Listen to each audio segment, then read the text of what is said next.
Olá galera, bem-vindos a mais um vídeo aqui do meu canal. Sou o professor Alan, estarei apresentando para vocês mais um vídeo referente ao curso Python com Jupyter Notebook. Nesse vídeo aqui nós vamos estar abordando mais um tópico referente a funções no Python, que é a composição de funções. Então, gente, o processo de composição de funções já vem sendo utilizado por nós ao longo deste curso, né? Só que nós ainda não paramos, para estar olhando ele mais de perto. Aqui eu tenho um esqueminha que resume bem, o que a gente tem feito em alguns códigos aí para trás.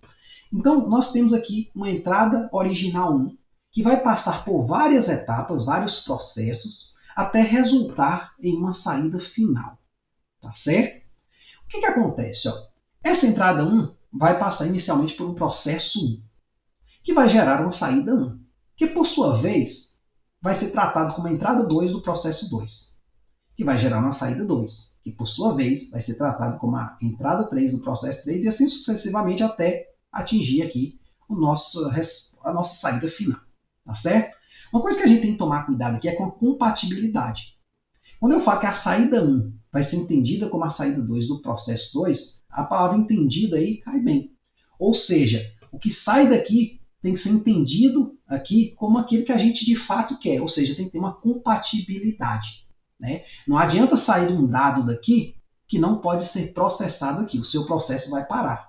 Ou sair um dado aqui que é de um certo tipo, que atuando aqui, o processo 2 atuando sobre ele, vai produzir algo que eu não queira, certo? Então tenho que ter o quê? Uma compatibilidade entre saídas de processos anteriores com entradas de processos posteriores, até eu completar esse processo geral, essa composição, certo? A própria computação a gente pode pensar como uma composição, Os códigos hoje em dia são de tamanhos inimaginários. Hoje a gente tem funções atuando sobre outras funções, até você ter uma saída final. Nesse sentido, nesse vídeo, vamos tratar de dois exemplos. Esse exemplo 1 aqui é um exemplo onde eu vou estar definindo 3 funções e calculando algumas composições, mais ou menos como a gente faz em matemática mesmo. Então aqui eu tenho o seguinte, eu tenho a função f de x, que retorna o valor de x ao quadrado, eu tenho a função g de x, que retorna o valor 1 sobre x, pega 1 e divide por x, e tem a função h de x, que retorna o valor 2x mais 2, pega a variável x, dobra ela e soma 2 unidades. Então, se eu executar aqui, essas funções foram armazenadas na memória. Aqui nas células seguintes, eu coloquei, deixa eu cortar isso aqui que eu vou falar sobre ela, eu coloquei algumas funções compostas, algumas composições. Então, imagine que eu queira calcular essa composição aqui, f de g de 2, e imprimir o resultado.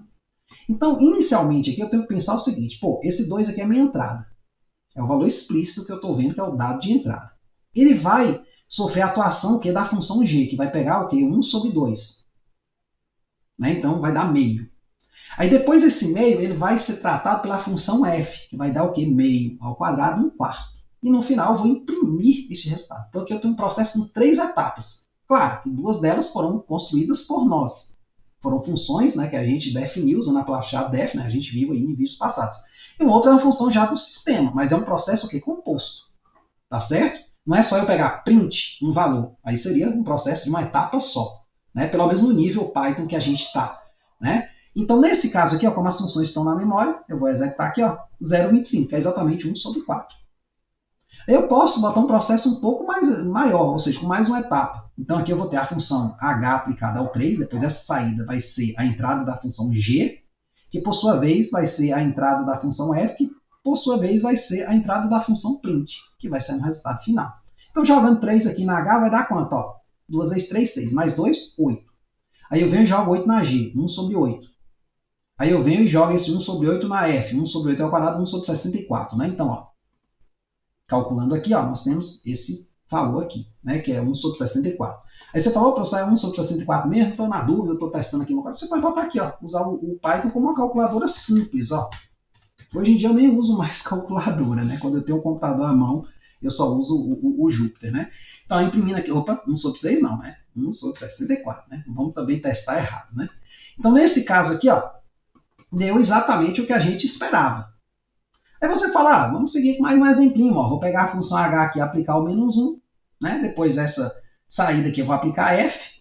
E depois essa saída aqui eu vou aplicar g. E depois vou imprimir o resultado. Beleza, vamos compilar. Deu um erro. O erro é o quê? Divisão por zero. Observe o que aconteceu. H de menos 1 é quanto? Ó, 2 vezes menos 1, menos 2, mais 2, 0. Aí depois que eu peguei esse H aqui de menos 1, que deu 0, e apliquei na F, ó, 0 ao quadrado, 0.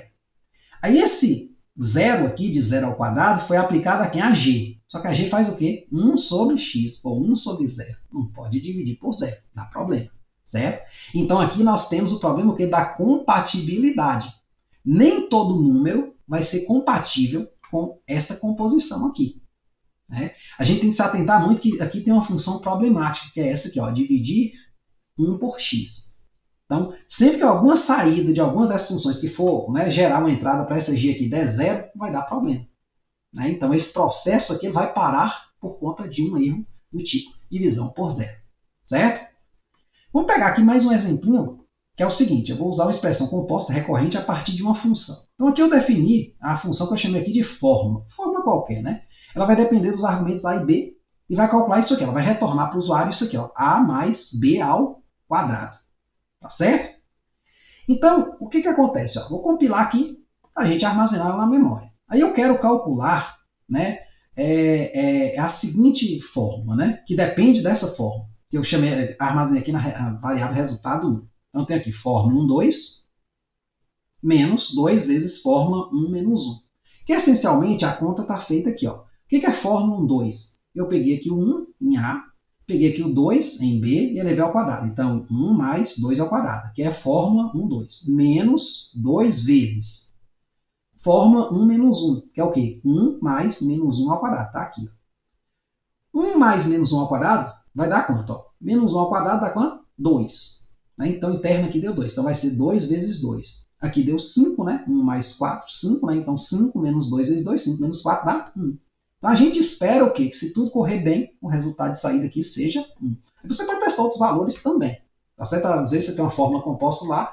Eu sempre digo o seguinte, a gente vai implementar algo que a gente, por exemplo, tenha na mão ali. Uma fórmula que a gente tem ali anotada. Então, se possível, né, calcule algumas entradas, né, use algumas entradas e gere algumas saídas e veja se está batendo aqui. Porque é muito comum o nosso programa dar algum resultado, mas não ser o que a gente espera. Então, sempre desconfie que você está errando. É a postura correta. É a gente sempre achar que errou, né? Ou seja, quando a gente tiver esgotado ali vários testes, falar, olha, eu acho que tá funcionando, porque né, até agora não deu problema, então a gente pode mandar o programa para frente. Tá certo? Que é aquele erro mais perigoso, né? Que é quando o seu programa gera uma saída e a saída é incorreta. É aquele que você aceita, né? Porque quando gera um erro, você vai procurar o erro. Ó, divisão por zero. Peraí, onde é que está esse problema? Você vai achar, né? Mas quando você tem uma saída, aí você tem que ver se a saída é o que você espera. Aqui eu tenho agora um processo onde eu tenho a função aplicada ela própria internamente, só que não direto, né? Como a gente fez nos outros casos, só aplicou um númerozinho a F, depois pegou a saída, aplicou a G, depois pegou e aplicou a H. Não foi, né, tão direto assim. Aqui eu tenho o seguinte, ó, eu tenho aqui a função principal fórmula, que vai ser aplicado a isso aqui de dentro.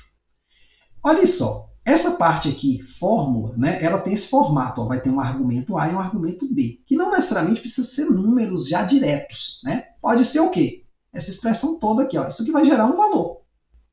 Né? Então, se eu aplicar o 3 e aplicar o 1 nessa expressão que vai dar um resultado, aí eu elevo ao quadrado, pronto. Achei a primeira coordenada da minha função fórmula externa. Né? Aí aqui eu vou aplicar o 2, 2. Aplica aqui 2 mais 2 ao quadrado, vai dar, né, 6. Né? Então, gerir a outra coordenada. Então, eu vou ter uma coordenada para cá, outra coordenada para cá. E aí, eu vou aplicar novamente a função fórmula. Então, apliquei aqui 2 vezes aqui dentro. Né? Uma delas foi até um processo não necessariamente só de aplicar a coisa, ainda elevei ao quadrado, né? E depois que eu gerei a primeira e a segunda coordenada, apliquei na variável fórmula de novo. E aí o resultado dá quanto? 52. Você pode tentar fazer essa continha aqui, ó, semelhante a isso aqui. Calculando mesmo, pega aí no papel, né? Faz a continha e vê, né? Direitinho aí o funcionamento, né, do processo, para você ver que de fato ela está fazendo o que ela diz fazer. Beleza?